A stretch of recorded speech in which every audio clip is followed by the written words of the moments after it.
Merry Christmas, aka Powders. We got a big present. We have a giant surprise. A big thank you to the conglomerates of the streaming networks. We're talking to you, Paramount Pictures. We're talking about Paramount Plus dropping what might be my favorite Christmas movie of this year that came out this year. I'm talking to you about Jack Black, Dear Santa. This movie is so freaking legit. It's so much fun. It's everything we love about Christmas. It's everything we love about movies like this. Which is heartfelt and comedic. Let's go.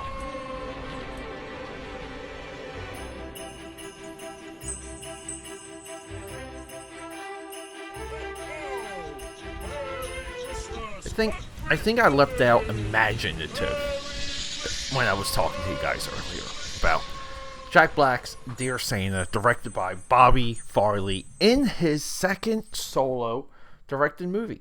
Previously, it was Woody Harrelson and Champions, and that got good traction.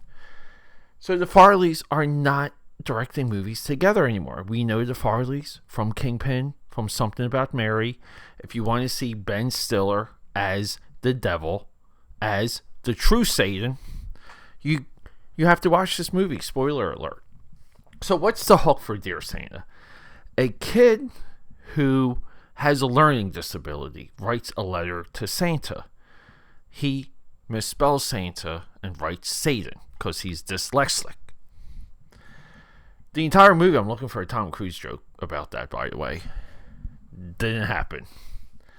And then Satan appears, but it's not really Satan. It's just a demon trying to get street cred for Satan or with Satan, so he can, get in Satan's court. If you guys watched the Zack Snyder Justice League, the 4-hour cut, it's Steppenwolf. Steppenwolf is trying to get into the good graces.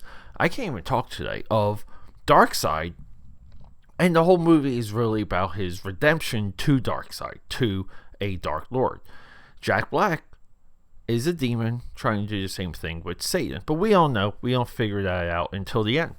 And along the way, we have... there's just something about kid humor and true coming-of-age stuff. We have a kid in this movie. He is really into a girl.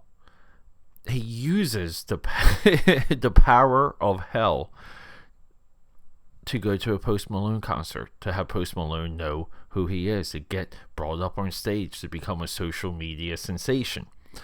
These are some of the big, giant, epic scenes in this movie, but they're also small and heartfelt. There's a lot of this movie that reminds you of what it was like discovering the opposite sex, or discovering what you're into, I'll say. And emotions through that. Having friends, not being a part of the cool crowd. This is a Farley staple. The Farleys thrive in what I like to call orphaned characters, like Peter Parker's and Harry Potter's, where the antagonist, the person we're rooting for, has their back up against the wall, so much so we have no other hope than to root for them.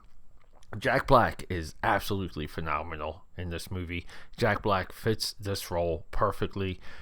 The thumbnail, aka the movie poster alone, sells the hell out of this movie. It's Jack Black in the white beard, looking like he's sticking his head through a reef with a Santa hat. You want to see this movie when you see that image. You want to watch the movie as soon as you see that image. I don't know, aka Powders. No one's talking about this movie. I think it's a banger. I think it's one hell of a film. I love it. Let's see though. Let's go a little bit into the cast. The child actor that portrays Gibby, Jaden Carson Baker, is incredible. Robert Timothy Smith plays Liam. This is our lead. Is incredible. Post Malone is awesome. Kia Marie Sheck, she plays the love interest, Emma. Also incredible. We have a movie with a happy ending. We have parents that are teetering on divorce. We have a young child struggling with that reality.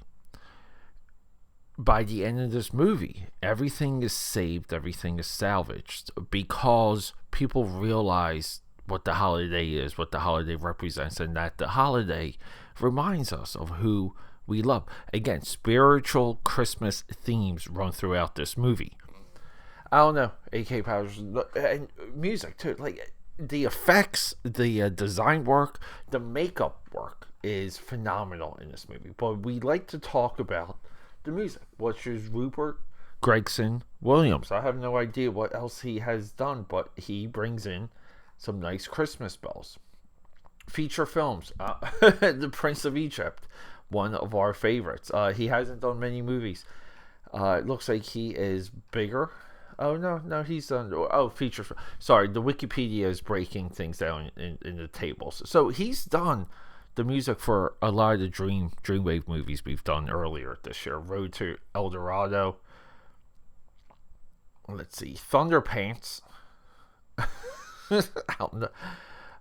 King Arthur. King Arthur's great. Wallace and Gromit. Curse of the Were-Rabbit. Over the Hedge. Live animation. B-movie. Zookeeper. Blended. There you go. So we have a workhorse. All his experience comes through. The movie he did the music for previously is Brothers, with Jason Bateman. With Josh Brolin and Josh Brolin and Peter Dinklage. That movie got a lot of press too. So he's there. He's a workhorse. Also done Aquaman and The Lost Kingdom, a movie that we did not finish watching for this podcast, but maybe we will. He actually did the 2018 Aquaman too. So I don't know. Oh, and Wonder Woman, Patty Jenkins. All right, AKAPADers, you gotta check this movie out. I loved it. I don't want to spoil too much more, even though I feel like I revealed a little too many plot elements. But hey, it's good to have things to look forward to. Go check out Dear Santa, available right now on Paramount Plus.